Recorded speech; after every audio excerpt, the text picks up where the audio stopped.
Sean said that you're going to get the start, said that consecutive start streak means a lot to you. Could you put some perspective on that, what that means to you? Yeah, I mean, we're not close to anywhere near that record. It's a long ways away. But kind of the old adage about golf, like if you want to birdie them all, you got to birdie the first, right? So I don't know, it's something that means a lot to me, of just making sure that I've been available, playing through things throughout the year and throughout the years, I should say. So yeah, it means a lot to me. So I'm glad I get to start. Was there ever one that was the most in doubt?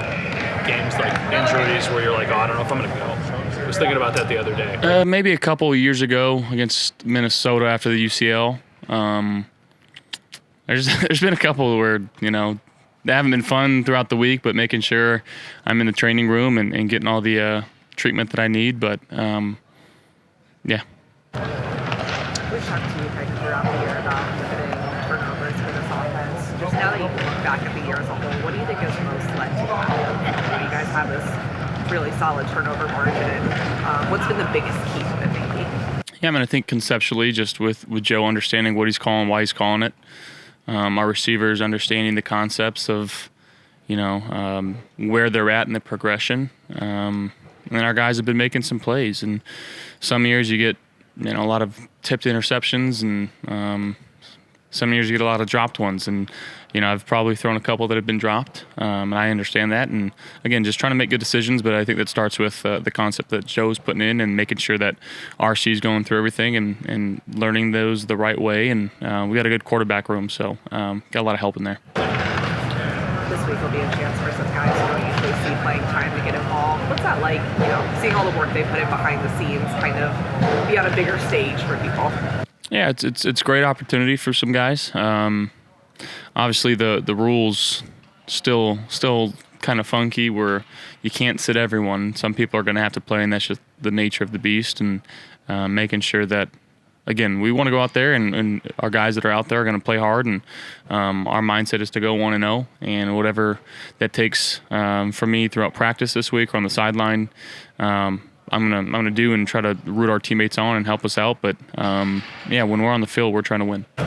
Josh, when it comes to sneaking the ball in sometimes, whether it's 4th and 1 or at the goal line, I think a lot of people just see it as, okay, it's just going to go forward. But is there kind of an art to it when you prepare for a game too, and knowing each individual team and how they might line up and what you might need to do in that specific situation against that team? Yeah, definitely. And there's some teams that are harder to sneak the ball on if they've got some bigger guys and they have a good plan for that. Sometimes it is just man on man, and low man wins. And again, just trying to find the right crease and trying to get 1 yard. And sometimes, we've been pretty successful at it this year. Probably a couple times where I didn't do a good enough job, but it's definitely a powerful tool for us that maybe not a lot of teams can use it because of the size that we have up front at the quarterback and the guy usually behind me pushing. So. Mitch has a negative 11 yards rushing rate. It's the worst to see you smiling. That's the worst in the NFL. He needs 4 yards to get out of last place. Any talk in the quarterback room, design quarterback runs for him?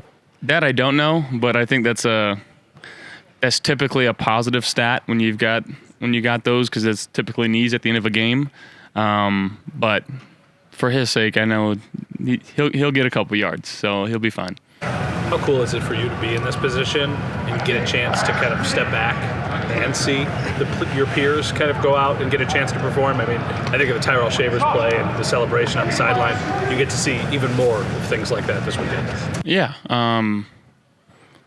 You'll see guys that typically don't get the ball a little bit more, but make no mistake about it, we still have guys out there that are starters for us and that play a lot. And again, their opportunities are just going to be a little more amplified on this game, but it'll be fun to watch them. You guys kind of mixed up this year doing the leadership council alongside the two captains. How has that worked throughout the season now that you have seen it at play for so long?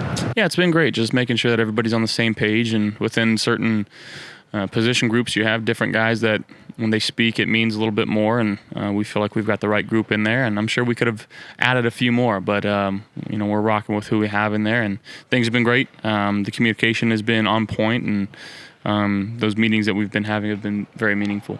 What's your favorite part of the meetings? Coach's dad jokes, for sure. He's always got one for us. But didn't have one today. He's got a calendar, and obviously it's a new year, so Happy New Year's, everybody. But he ripped off his last tag yesterday, so he ran out of material. Brandon.